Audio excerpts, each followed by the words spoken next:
صاحب لیکچر دینے کے لیے آئے تو انہوں نے گفتگو کرتے کرتے کہا کہ کافر سازش کر کے ہماری نسل کو خراب کر رہے ہیں، انہوں نے ہمارے بچوں کو فلاں فلاں فلاں فلاں چیزوں پہ لگا دیا ہے، کافر سازش کر کے ہمارے بچے خراب کر رہے ہیں۔ تو تھوڑی سی طبیعت اس طرح کی تھی کہ بات وہ کسی وقت برداشت نہیں ہوتی تھی، تو میں نے بڑی معذرت سے انگلی کھڑی کی، میں نے کہا اگر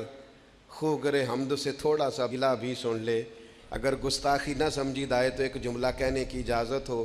انہوں نے کہا بیٹا کہیے۔ تو میں نے اٹھ کے کہا حضرت کافر تو بڑی دیر سے سازشیں کر کے ہماری نسل کو خراب کر رہے ہیں، ہم تبلیغ کر کے ان کی نسل کو مسلمان نہ کر دیں، ہم حضور کا سچا دین بتا کے انہیں اپنے نبی کا غلام نہ کر دیں،